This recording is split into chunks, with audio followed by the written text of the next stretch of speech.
In this video, we're going to be looking at the summary question.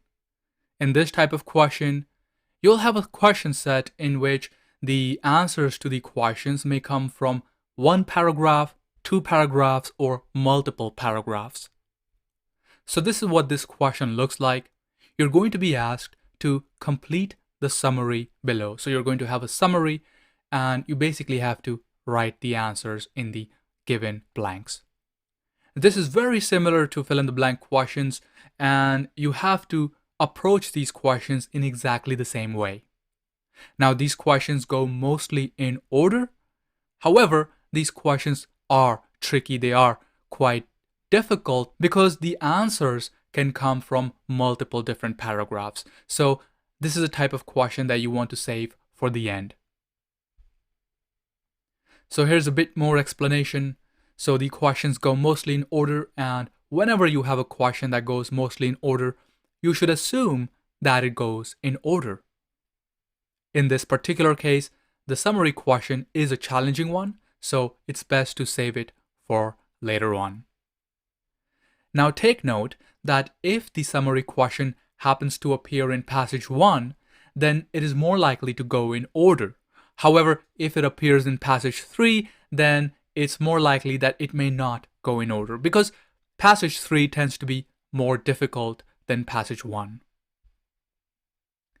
So, what you want to do is when you see this question, don't answer it right away. Rather, what you should do is you should simply mark the keywords in the summary questions and then just leave it. Mark the keywords, have those keywords in the back of your mind, and then come back to these questions at the end. Because when you return to these questions after you have answered the easy questions, then you will already have a better understanding of what the passage is about. You will become more familiar with the paragraphs in the article, so it's going to be more easier for you to answer these questions. Otherwise, it can really take up all of your time. It can eat up all of your time as you go about looking for answers through different paragraphs. You don't want to do that. Save these questions for the end. Next, the questions in the question set for the summary questions can come from just one paragraph or from multiple paragraphs. So it can be a combination of 2 to 4 different paragraphs. And sometimes it can get really tricky because you might see that there is only one long sentence in the question, and in that one sentence, you might have to answer 3 different questions. There might be 3 different blanks in just one sentence. And sometimes it can be really tricky to the point where the answers in that same sentence from the question can come from different paragraphs. So it can be quite tricky sometimes. And that's especially true if you see these questions in passage number 3. So something to keep in mind. I'll show you more examples of this to make you more familiar with what to expect on these types of questions and how to answer them. Next up, as I already mentioned, you have to answer these questions exactly like fill in the blank questions. So scan the keywords, find synonym language, and then look for the answer that connects to the connecting words. Finally, as you already know, in this case as well, every question is going to be formed from only 1 to 2 sentences in the reading passage. So if you look at the entire question set, the different questions can come from different paragraphs. That is possible. However, the answer to each one of these questions is only going to come from 1 to 2 sentences. And oftentimes what they will do is they're going to take 2 sentences and they're going to put it together as one single sentence. They're going to combine 2 different sentences into one sentence. And that is something to be expected because these are summary questions. In fact, that is the very definition of summary. So you take 2 questions and you summarize it into one sentence. So now let me show you what types of directions you can expect to see. There are 2 types. This is type number 1. In type 1, you might have answer choices in a box. Now here's what you need to note if you get answer choices. If you get answer choices, then still what you should do is you should first mark the keywords from the questions. Most of the times you are going to be using keywords from the questions to find the matching sentences in the reading passage. So don't mark keywords from the answer choices unless, and this is a very important point, unless you find proper nouns, dates, or numbers in the answer choices. Basically, what that means is you should only look for the keywords from the answer choices if those keywords are easy, if they contain proper nouns, numbers, things that are easy to locate in the reading passage. Only then you should look for keywords from the answer choices, not otherwise. Okay? Don't do it otherwise it's going to waste your time. Now here's the next type of question. This is basically like your fill in the blank question. You just have a blank. Be sure to read the directions. It's going to tell you how many words you can write. So in this case, you can only write one word, no more than one word. And typically, this can go up to 3 words and or a number. You're not going to have directions in which it asks you to answer with an answer that is any more than 3 words and or a number. So that is basically the limit. So just write your answer in here once you find it, and be sure that the answer fits. Double check with the connecting words that come before the blank line and after the blank line to make sure that your answer does in fact fit. Now here is the basic strategy with which you have to approach this question type. The first thing you're going to do is you're going to mark the keywords, underline them or circle them. Doesn't matter, whatever works best for you. And then you're going to leave them, okay? Don't do anything with them. When you see the summary questions on your test, mark the keywords, have the keywords in the back of your mind, and then leave them. Don't do anything with them. Then move on to other question types. Go on and do the easy questions that are in order. Do those ones first. Questions like fill in the blank, multiple choice, yes, no, etc. Do the easy questions first. Then, when you're answering these easy questions and you're scanning for the keywords from these easy questions, you need to keep an eye out for keywords from the summary questions. Okay? So what that means is you should have these keywords in the back of your mind, and when you are scanning for the keywords to these easy questions, you should keep an eye out for the keywords from the summary questions, so that when they jump out at you, if you notice them, you can mark them right away so that you can know where to look for when you do start to answer these summary questions at the end. So, once you have finished answering the easy questions that are in order first, once you are done with that, then and only then should you return to the summary questions. Okay? Because these are harder questions, and you will notice that this is something that you have to do for all the questions that are hard. And when I say hard questions, I mean 4 types of questions: the summary questions, the paragraph location questions, the pick from a list questions, and headings questions. Those 4 types of questions are difficult, so you have to do the same thing for difficult questions. Mark the keywords in these difficult questions, and then do the easy ones first. And when you are done with the easy ones, then you should return back to these hard questions. Finally, you need to start by answering the questions for which you have already found the keywords. So when you are scanning the keywords for the easy questions, you are going to come across some keywords from the summary questions.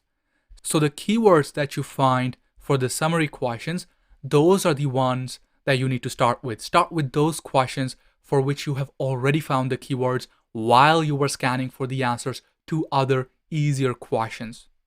Okay? I hope that makes sense. You're going to see examples of this very soon. So let me now show you some examples of this type of question. Right now, I'm just going to be giving you a basic overview of how to answer this question type. And then in the following videos, I'm going to be showing you more detailed examples. So for this example, we're looking at this question, and in this summary question, we have 3 questions: 1, 2, and 3. So we're going to be answering these 3 questions for this example. And as you can see down here in the box, we have answer choices. So we just have to put the correct answer choice in our answer sheet for each one of these questions. So we're going to start off by first marking the keywords in the title.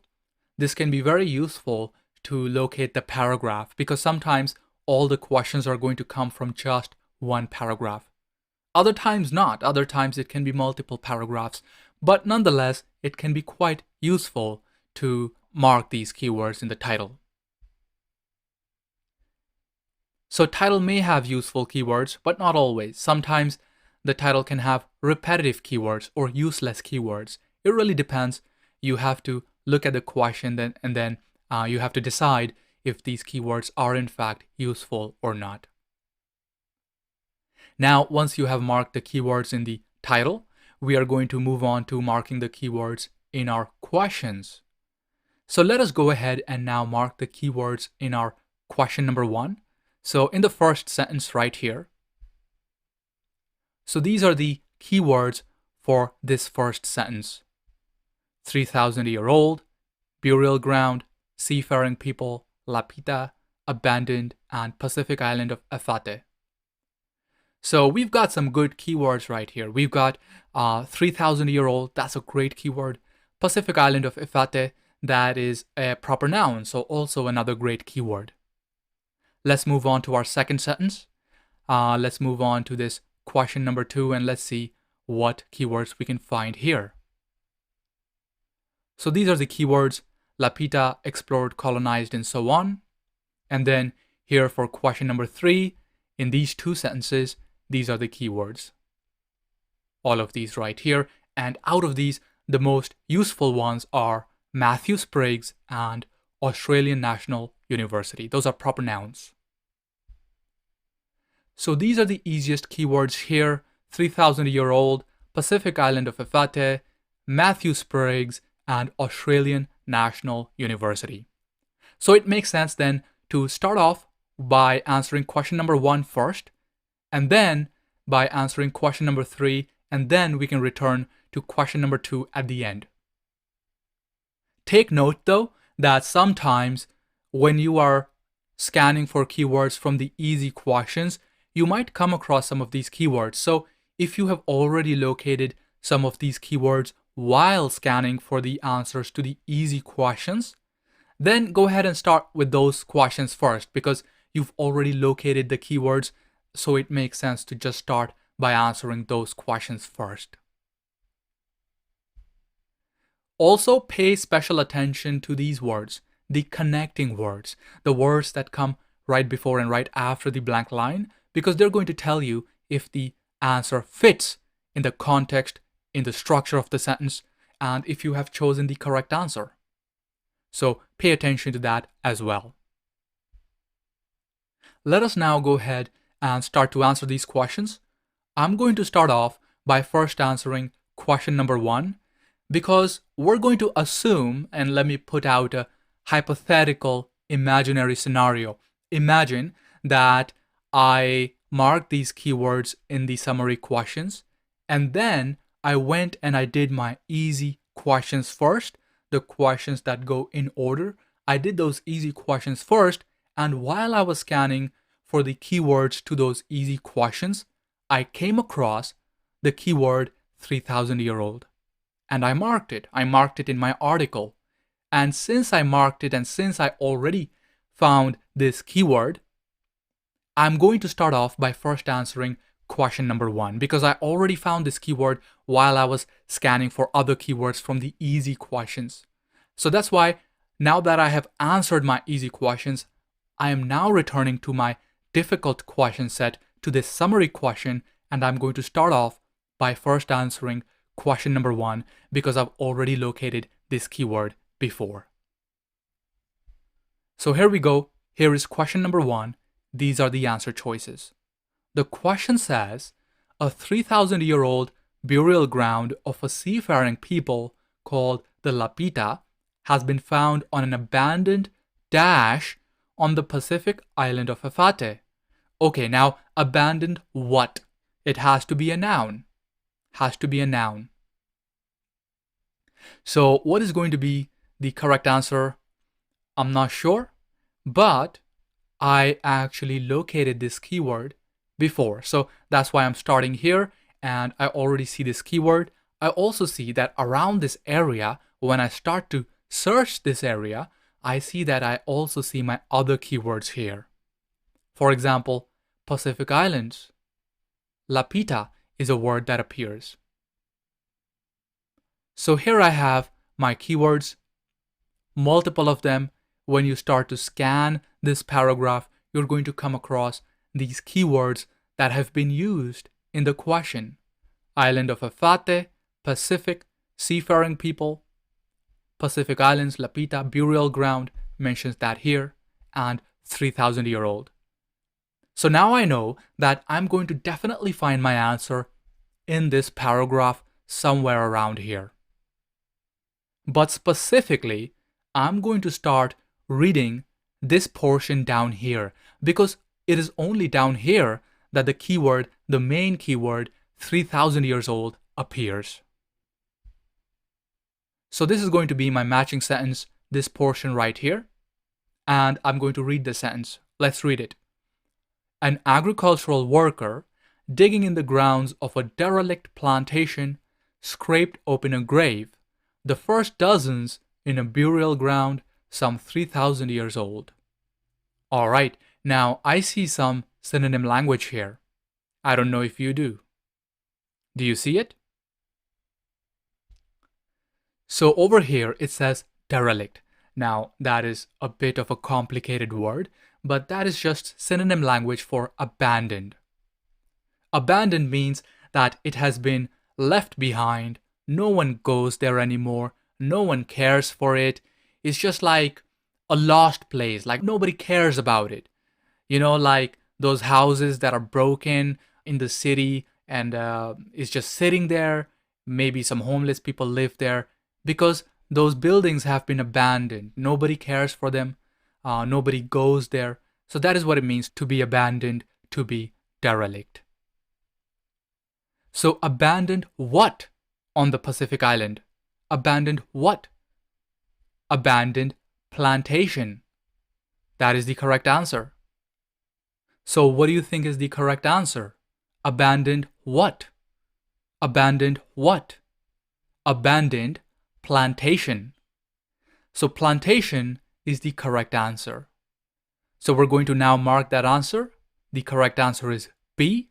And once you have answered the question, just put the question number next to it so that you know where you found the answer, because these questions, they go mostly in order, especially when these questions appear in reading passage number 1. Now let's move on to our next question. We're now going to be answering question number 3 because that is the next easiest question because of these proper nouns, Matthew Spriggs and Australian National University. So we're going to come down to our reading passage and we're going to start scanning for these keywords. And they're quite easy. Matthew Spriggs, Australian National University, they appear right there. And the keyword over here, Lapita, now you might think that Lapita is one of our keywords, and this keyword only becomes useful after we have located our main keywords, Matthew Spriggs and Australian National University. Lapita is only valuable in this area, over here. But not right here, not really, because over here, we're not sure if we're going to find our answer because this is a repetitive keyword. So it's not very useful. The whole article is about Lapita people, so this keyword is something that appears again and again and again. So we're not really looking for this keyword. It doesn't help us. But it does help us if we find this keyword around the area of our main keywords. Okay, then it becomes important. Alright, now here are the other keywords from the question. So we have researchers over here, burial urn right here, important discovery mentions that over here, and we already have our proper nouns. Great. So those are the keywords. We know we have located the right paragraph. but I'm especially going to be paying attention to this portion down here because that is where our main keywords appear down here. When I scan around this area, I also see that there's a term over here, digging up, digging up. And I immediately recognize that that term is synonym language. Can you guess for what? What is it synonym language for? Take a guess. Digging up the site. That is synonym language for excavation of the site. To excavate means to dig in order to discover something. Like this is what archaeologists do. They dig up old sites in order to discover hidden bones and fossils and different types of artifacts. Okay? So that is what it means to excavate, to dig up, in order to search for something, usually for something related to history, something related to culture, something important. Over here, I have another term, conclusively identified. Well, that is synonym language for confirms. Because when you confirm something, you conclusively identify it. You know for a fact that it is what you think it is. It has been confirmed. Through evidence, through science, through research, it has been conclusively identified. So this is our matching sentence right here. This is where we're going to find our answer since the keywords appear here as well as synonym language. Let's read it. It's an important discovery, says Matthew Spriggs, professor of archaeology at the Australian National University and head of the international team digging up the site, for it conclusively identified the remains as lapita. Okay, confirms that the dash found inside are lapita. So something that was found are lapita. What was found? What was found? The remains were found. You see, when they dug up the site, when they excavated the site, they found something. And what they found were the remains of the Lapita people. Okay, so that is what they're saying over here, that the remains that they found inside were from Lapita people. So the correct answer is going to be remains. That is synonym language for bones.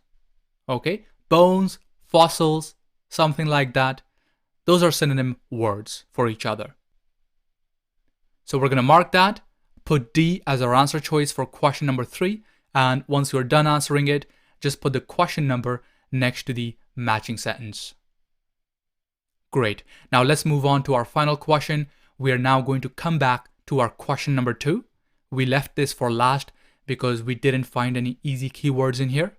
So now we're going to come back to our paragraph and we're going to now start scanning for these keywords here. So let's see. Here I see explorers, something about exploration here. All right, what else? To build new lives. Well, that is synonym language for colonize. To colonize means to set up an establishment or set up a civilization or to settle down, to start a new life somewhere. Okay, to colonize, to build new lives. Here it mentions tools. Let's see what else. Okay, I see several keywords over here. I'm pretty sure we're going to find our answer in this paragraph. Here are some of the keywords: explorers, tools, and several centuries. So we see that here. Tools, explorers, and several centuries. I also see these synonym words carried with them everything. They carried everything. Well, that is synonym language for they took many things with them. They carried many things with them. That is synonym language. There's also another synonym language over here, to build new lives. I mentioned that before. That means to colonize. To colonize. To settle down. To build new lives, to colonize means to settle down. So this is going to be our matching sentence where we're going to find our answer. So let's go ahead and read it now. It says, they were also pioneers who carried with them everything they would need to build new lives: their livestock, taro seedlings, and stone tools. Alright, well, the question says they took many things with them on their voyages, including dash and tools. Okay, so we know that they took seedlings, stone tools, and what else? What else did they take? Well, it says that right here, livestock. They took livestock. But it doesn't say livestock anywhere over here. What about taro seedlings? Nope, doesn't say that either. I don't see taro seedlings anywhere. What I do see is this word, animals. Well, that is synonym language for livestock. So the correct answer is going to be livestock. So you're going to put I in your answer sheet, and once you're done answering it, you can put the question number next to this matching sentence if there are more questions in the question set. If it's the last question, then you don't need to do this. So that's it for this video. I hope that you now have a good understanding of how to answer these summary questions. In the next 2 videos, I'm going to be taking you much deeper into our practice questions to show you how to do these in much more detail. So stay tuned for that. I'll see you in the next one.